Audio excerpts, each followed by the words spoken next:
ମେଘମାଳାରେ ଶୀଘ୍ର ଆଗମନ କରିବାକୁ ଯାଉଥିବା ପ୍ରଭୁ ଯୀଶୁଖ୍ରୀଷ୍ଟଙ୍କ ପବିତ୍ର ଓ ବହୁମୂଲ୍ୟ ନାମରେ ନିର୍ମଳ ଖରା ୟୁଟ୍ୟୁବ୍ ଚ୍ୟାନେଲରେ ଆପଣ ସମସ୍ତଙ୍କୁ ସ୍ୱାଗତ କରେ। ପ୍ରତିଦିନ ପ୍ରତି ପ୍ରଭାତ ଆମମାନେ ନିର୍ମଳ ଖରା ୟୁଟ୍ୟୁବ୍ ଚ୍ୟାନେଲ ମାଧ୍ୟମରେ ନୂଆ ନୂଆ ପ୍ରସଙ୍ଗରେ ପ୍ରଭୁଙ୍କର ବାକ୍ୟ ଶୁଣିବାର ସୁଯୋଗ ପାଉଛୁ। ପରମେଶ୍ୱର ପ୍ରତି ପ୍ରଭାତରେ ତାଙ୍କର ପବିତ୍ର ବାକ୍ୟ ଦ୍ୱାରା ସେ ଆମ ସମସ୍ତଙ୍କ ସହିତ କଥାବାର୍ତ୍ତା ହେଉଛନ୍ତି। ସେଥିପାଇଁ ସ୍ୱର୍ଗର ପରମେଶ୍ୱରଙ୍କୁ ହୃଦୟ ସହିତ ଧନ୍ୟବାଦ ଦେବା ସହିତ ଆପଣ ସମସ୍ତଙ୍କୁ ମଧ୍ୟ ହୃଦୟ ସହିତ ଧନ୍ୟବାଦ ଦେଉଅଛି ଯେ ଆପଣମାନେ ନିୟମିତ ଏହି ଚ୍ୟାନେଲ ଦ୍ୱାରା ପ୍ରସାରିତ ହେଉଥିବା କାର୍ଯ୍ୟକ୍ରମ ଗୁଡ଼ିକକୁ ଦେଖୁଛନ୍ତି। କେବଳ ଦେଖୁଛନ୍ତି ତାହା ନୁହେଁ, ଲାଇକ୍ ସେୟାର କମେଣ୍ଟସ୍ ଗୁଡ଼ିକ ଦ୍ୱାରା ଆପଣମାନେ ଆମମାନଙ୍କୁ ଅତ୍ୟଧିକ ପରିମାଣରେ ଉତ୍ସାହିତ କରୁଛନ୍ତି। ପ୍ରଭୁ ଆପଣ ସମସ୍ତଙ୍କୁ ପ୍ରଚୁର ଭାବେ ଆଶୀର୍ବାଦ କରନ୍ତୁ। ଆସନ୍ତୁ ଆଜିର ପ୍ରସଙ୍ଗ ନିକଟକୁ ଯିବା। ଆଜିର ପ୍ରସଙ୍ଗଟି ଏହି ପ୍ରକାର ଅଟେ, ପୃଥିବୀର ସବୁଠାରୁ ଶେଷ ଯୁଦ୍ଧ ବା ପୃଥିବୀର ଶେଷ ଯୁଦ୍ଧର ଫଳାଫଳ। ପ୍ରିୟମାନେ, ଏହି ପୃଥିବୀ ପୃଷ୍ଠରେ ଅନେକ ଯୁଦ୍ଧ ହେଇଛି। ଛୋଟ ଯୁଦ୍ଧ, ବଡ଼ ଯୁଦ୍ଧ, ପ୍ରଥମ ବିଶ୍ୱଯୁଦ୍ଧ, ଦ୍ୱିତୀୟ ବିଶ୍ୱଯୁଦ୍ଧ, ଏହି ପ୍ରକାର ଅନେକ ବଡ଼ ବଡ଼ ଯୁଦ୍ଧ ଗୁଡ଼ିକ ହେଇଛି। ଆଉ ସେହି ଯୁଦ୍ଧରେ ଅନେକ ଧନ ଜୀବନ ଗୁଡ଼ିକ ନଷ୍ଟ ହେଇଛି, କ୍ଷୟକ୍ଷତି ହେଇଛି, ଏହିସବୁ ହେଇଛି। ମାତ୍ର ଏହି ପୃଥିବୀରେ ଆଉ ଗୋଟିଏ ଶେଷ ଯୁଦ୍ଧ ହେବା ପାଇଁ ଯାଉଛି, ଯେଉଁ ଯୁଦ୍ଧ ପରେ ଆଉ କୌଣସି ଯୁଦ୍ଧ ଏ ପୃଥିବୀରେ ହେବ ନାହିଁ। କାରଣ ପୃଥିବୀରେ ଯେତିକି ଯାକ ଯୁଦ୍ଧ ହେଇଛି, ମନୁଷ୍ୟ ମଧ୍ୟରେ ଯୁଦ୍ଧ ହେଇଛି। ମାତ୍ର ଏଇ ଯୁଦ୍ଧଟା ଶୟତାନ ଆଉ ପରମେଶ୍ୱର ବା ପରମେଶ୍ୱର ଆଉ ଶୟତାନ ମଧ୍ୟରେ ଗୋଟେ ଯୁଦ୍ଧ ହେବା ପାଇଁ ଯାଉଅଛି। ଆଉ ସେଇ ସ୍ଥାନରେ ପରମେଶ୍ୱର ଶୟତାନକୁ ସମ୍ପୂର୍ଣ୍ଣ ଭାବରେ ନଷ୍ଟ କରିବେ ଆଉ ତାକୁ ନେଇ ଅଗ୍ନିମୟ ହ୍ରଦରେ ପକାଇ ଦେବେ। ଆଉ ସବୁ ଯୁଦ୍ଧ ଗୁଡ଼ିକ ସମାପ୍ତ ହୋଇଯିବ। କାରଣ ପ୍ରତ୍ୟେକ ଯୁଦ୍ଧର ପଛରେ ଶୟତାନ ଥାଏ। ସେ ଲୋକମାନଙ୍କୁ ଉକସାଏ ଯୁଦ୍ଧ କରିବା ପାଇଁ। ସେଥିପାଇଁ ଯୁଦ୍ଧ ଗୁଡ଼ିକ ହେଇଥାଏ। ମୁଁ ସେଇଟା କହିବା ଯେ ପୃଥିବୀର ଗୋଟେ ଶେଷ ଯୁଦ୍ଧ, ଯେଉଁ ଯୁଦ୍ଧ ବିଷୟରେ ଆମେ ବାଇବଲରେ ଆମେ ଦେଖୁଅଛୁ। ବାଇବଲ ଆମମାନଙ୍କୁ ପୂର୍ବରୁ ହିଁ ସବୁ ବିଷୟ କହେ।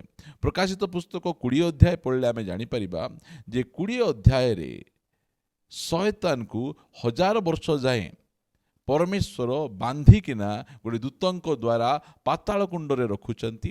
ଆଉ ପ୍ରଭୁ ଯୀଶୁଖ୍ରୀଷ୍ଟ ଏହି ପୃଥିବୀରେ ସେ 1000 ବର୍ଷ ଶାସନ କରିବେ। ଅନେକ ରାଜାମାନଙ୍କୁ ଏ ପୃଥିବୀର ଦାୟିତ୍ୱ ଦେଲେ। ଫାରୋ ରାଜାକୁ ଦେଲେ, ଗ୍ରୀକର ଆଲେକ୍ଜାଣ୍ଡରକୁ ଦେଲେ, ମେଦୋ ଫାରସିକୁ ଦେଲେ, ରୋମାନ କିଙ୍ଗଡମକୁ ଦେଲେ। ଅନେକ ଗଣତନ୍ତ୍ର ରାଜାମାନେ ବା ଅନେକ ଗଣତନ୍ତ୍ର ଭାବରେ ଦେଶ ଗୁଡ଼ିକକୁ ଶାସନ କଲେ। ମାତ୍ର କୌଣସି ଶାସନ ସମୟରେ ପୃଥିବୀରେ ଶାନ୍ତି ନଥିଲା। ପୃଥିବୀରେ ଯୁଦ୍ଧ, ଗଣ୍ଡଗୋଳ, ଅଶାନ୍ତି, ଦରିଦ୍ରତା, ରୋଗ ଏସବୁ ଗୁଡ଼ିକ ବ୍ୟାପି ଯାଉଥିଲା। ଆଉ ପ୍ରଭୁ ଯୀଶୁଖ୍ରୀଷ୍ଟ ସେ 1000 ବର୍ଷ ଏହି ପୃଥିବୀରେ ସେ ଆପଣ ରାଜ୍ୟକୁ ସ୍ଥାପନ କରିବେ। ଆଉ ସେ ଜାଣିଛନ୍ତି ତାଙ୍କ ରାଜ୍ୟକୁ ସ୍ଥାପନ କରିବାର ଅଛି, ଆଉ ତାଙ୍କ ରାଜ୍ୟରେ କୌଣସି ଅଶାନ୍ତି ନ ହେଉ, ତାହେଲେ ଶୟତାନ ହିଁ ସବୁ ଅଶାନ୍ତିର କାରଣ। ତାକୁ ବାନ୍ଧିକିନା 1000 ବର୍ଷ ଯାଏଁ ପାତାଳ କୁଣ୍ଡରେ ରଖାଯିବ। ଆଉ ଅଳ୍ପ ସମୟ ପାଇଁ ଶୟତାନକୁ ମୁକ୍ତ କରାଯିବ। ଲେଖାଯାଉଛି, ପଢ଼ିବା ପ୍ରକାଶିତ 20 ଅଧ୍ୟାୟ। ଏହା ଲେଖାଯାଏ 7 ପଦ, ସେହି ସହସ୍ର ବର୍ଷ ଶେଷ ହୁଅନ୍ତେ ଶୟତାନ କାରାଗାରରୁ ମୁକ୍ତ ହେବ। ସେଥିରେ ସେ ପୃଥିବୀର 4 କୋଣରେ ଥିବା ଜାତି ସମୂହ ଅର୍ଥାତ୍ ସମୁଦ୍ରର ବାଲୁକା ସଦୃଶ୍ୟ ଅସଂଖ୍ୟ ଯେ ଗୋଗ ଓ ମାଗୋଗ ସେମାନଙ୍କୁ ଭ୍ରାନ୍ତ କରି ଯୁଦ୍ଧ ନିମନ୍ତେ ଏକତ୍ର କରିବାକୁ ବାହାରିଯାଏ।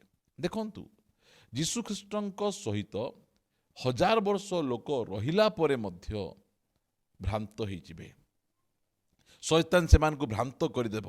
ଯୀଶୁ ଭଲ ନାହିଁ, ପରମେଶ୍ୱର ଭଲ ନୁହନ୍ତି, ସେ ତୁମକୁ ବହୁତ ପ୍ରକାର ଭାବରେ କଷ୍ଟ ଦେଉଛନ୍ତି, ଯନ୍ତ୍ରଣା ଦେଉଛନ୍ତି, ମୁଁ ତୁମକୁ ଖୁସି ଦେବି, ମୁଁ ତୁମକୁ ଆନନ୍ଦ ଦେବି, ମୋ କଥା ଶୁଣିଲେ ତୁମ ଜୀବନରେ ବହୁତ ଖୁସି ଆନନ୍ଦ ପାଇବ। ଏହି ପ୍ରକାର କଥା କହି ସେ ଲୋକମାନଙ୍କୁ ଭ୍ରାନ୍ତ କରୁଅଛି। ଗୋଗ ମାଗୋଗ ସେମାନଙ୍କୁ ସେ ଭ୍ରାନ୍ତ କରୁଅଛି। ଏଟାକୁ ଗୋଗ ମାଗୋଗର ଯୁଦ୍ଧ ଏଇଟା ଆମେ କହିପାରିବା, ପୃଥିବୀର ଶେଷ ଯୁଦ୍ଧ।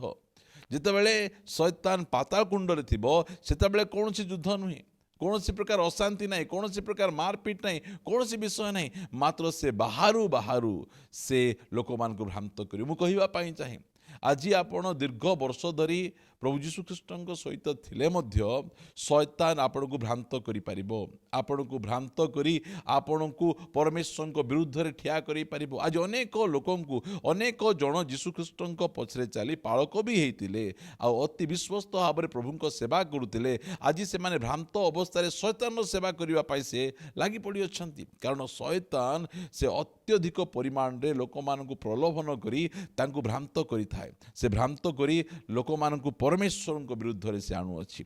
लिखा गला जे से भ्रांत कला 9 पदरे से माने पृथ्वी रे प्रशस्त प्रस्तर रे विस्तारित होई साधु मानक शिविर और प्रियतमा नगरी को बेष्टन कले।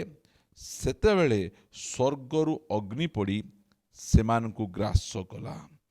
जो दियाबल सेमानकु भ्रांत करिथिला ताहाकु अग्नि और गंधकमय हृदय निक्षेप करागला।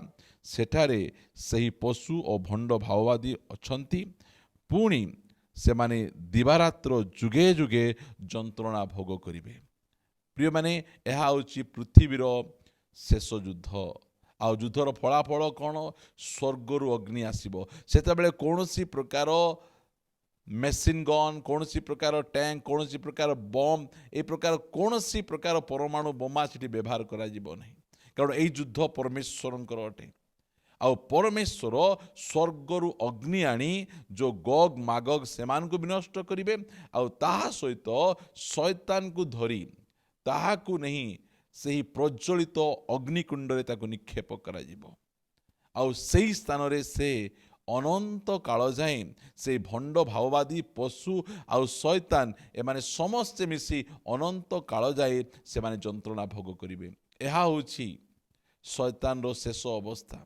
आउ शैतान मध्य जानिछि तार समय अल्प, एबे से अत्यधिक परिमाण रे लोकमान को भ्रांत करी नरक आड़ को नहीं जीवा पाई से प्रस्तुत होइकिना अछि। प्रिय माने परमेश्वर आमको समस्त प्रकार भ्रांति आमको उद्धार करि परिबे। आमे देखुछु शैतान की प्रकार शेष रे मध्य से समस्त को भ्रांत करुछि, आ भ्रांत करी लोकमान को जीवन को नष्ट करुअछि। परमेश्वर शेष युद्धरे स्वर्गरु अग्नि पकई शैतान को से नष्ट करुछन्ति। या परे आउ कोनोसी युद्ध हेबो नै, कारण कोनोसी शत्रु ही रहिबे नहीं। शत्रु को परमेश्वर विनाश करदेवे, आ युद्ध मध्य समाप्त हो जीव।